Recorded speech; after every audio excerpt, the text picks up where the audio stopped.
Salut à tous, aujourd'hui on passe à table avec Jaipur, un petit jeu de cartes imaginé par Sébastien Pochon pour 2 joueurs uniquement, et dans lequel il faudra avoir le sens des affaires, ou plutôt le sens du troc, pour pouvoir récupérer puis revendre au meilleur moment et donc au meilleur prix certains types de marchandises. Je vous explique immédiatement comment ça se passe.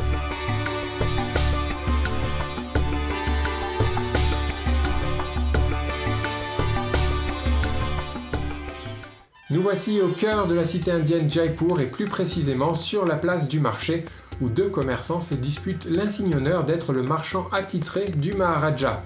Leur petite compétition s'étale sur 3 semaines représentées par 3 manches successives dans le jeu. Le marchand qui sera vainqueur sera celui qui aura réussi à être le plus riche au cours de 2 de ces semaines. Leurs étals proposent 6 types de marchandises. On y trouve du cuir, des épices, du tissu, de l'argent, de l'or et des diamants. À tout cela s'ajoutent également des chameaux que les marchands gardent précieusement dans leurs enclos et qui pourront servir au troc. L'objectif sera de récupérer suffisamment de marchandises pour pouvoir les revendre et gagner le plus de roupies possible. À la fin du manche, ces roupies sont converties en points. Celui qui en a le plus remporte la manche.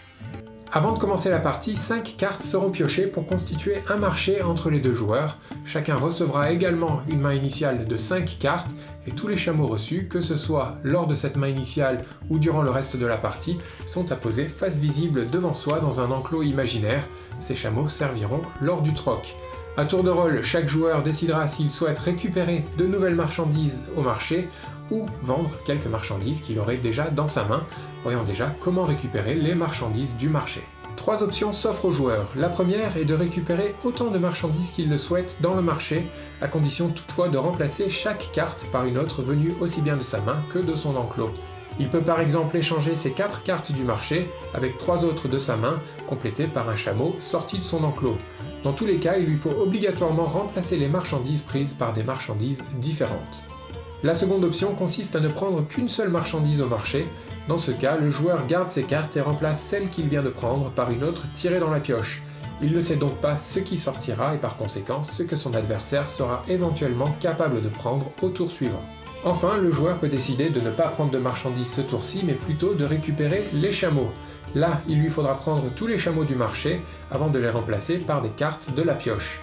Là encore, le risque est de révéler plus de bonnes cartes pour l'adversaire au tour suivant, mais récupérer des chameaux est aussi utile puisque les animaux peuvent être troqués contre des marchandises, comme nous l'avons vu précédemment.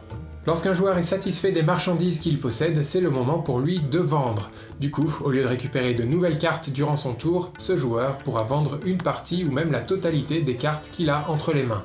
Attention, un marchand ne peut vendre qu'un seul type de marchandises durant un seul et même tour, mais il peut vendre autant de cartes qu'il le souhaite, à condition toutefois de respecter un minimum de 2 cartes pour les marchandises précieuses que sont l'argent, l'or et les diamants. Les cartes vendues sont simplement défaussées, mais le marchand récupère autant de jetons marchandises correspondant à ce qu'il vient de vendre.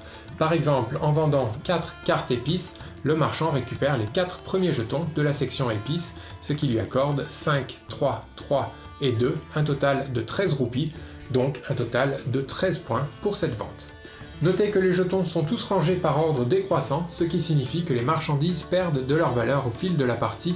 Mieux vaut donc être le premier à vendre un certain type de marchandises pour rafler les plus gros jetons. Par exemple, les 3 premières cartes de cuir vendues rapportent respectivement 4, 3 et 2 points, tandis que les 6 suivantes ne rapportent plus qu'un seul point.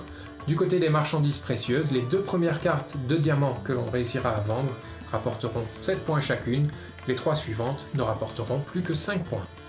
Appâtés par les jetons marchandises, les joueurs seront éventuellement tentés de multiplier les petites ventes d'une ou de 2 cartes, histoire de récupérer au plus vite les jetons de plus grande valeur, mais ils passeraient alors à côté des jetons bonus venant quant à eux récompenser les plus grosses ventes d'au moins 3 cartes.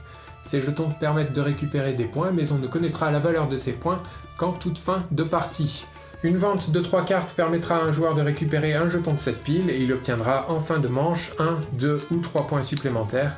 4 cartes vendues lui permettra de récupérer un jeton ici qui lui donnera 4, 5 ou 6 points supplémentaires, tandis que s'il parvient à vendre 5 cartes ou plus d'un coup, il obtiendra 8, 9 ou 10 points supplémentaires. Ces points sont à ajouter aux points des jetons marchandises que le joueur obtiendra de toute façon, mais ces jetons bonus resteront mystérieux et secrets jusqu'à la fin de la manche pour ajouter un tout petit peu de suspense. Du coup, tout devient maintenant une question de stratégie entre se précipiter pour réaliser de nombreuses petites ventes flash ou se constituer patiemment un stock et tenter de rafler la mise en un seul coup. Un joueur ne pourra toutefois pas attendre indéfiniment puisque sa main est limitée à 7 cartes. Cette limite ne s'applique pas aux chameaux, un joueur peut donc élever autant de chameaux qu'il le souhaite. D'ailleurs, à la fin d'une manche, le joueur qui a le plus de chameaux obtient un bonus de 5 points. À tour de rôle, chaque joueur décide s'il souhaite obtenir de nouvelles cartes via le marché ou s'il souhaite vendre les marchandises qu'il a en sa possession. La manche s'arrête lorsque 3 stocks de jetons marchandises sont épuisés ou lorsqu'il n'y a plus assez de cartes pour remplir le marché. À ce moment-là, chaque joueur comptera le nombre de points accordés non seulement par ses jetons marchandises, mais également par les jetons bonus obtenus durant la partie, sans oublier les 5 points supplémentaires accordés à celui qui a le plus de chameaux. Le marchand avec le plus de points remportera un saut d'excellence, ce qui signifie qu'il vient de gagner la manche, et le jeu complet se déroule en 2 manches gagnantes sur 3. Voilà, vous savez tout ce qu'il y a à savoir sur Jaipur. Je vous donne donc rendez-vous dans un prochain épisode où nous parlerons d'un tout autre jeu de société. À bientôt, ciao.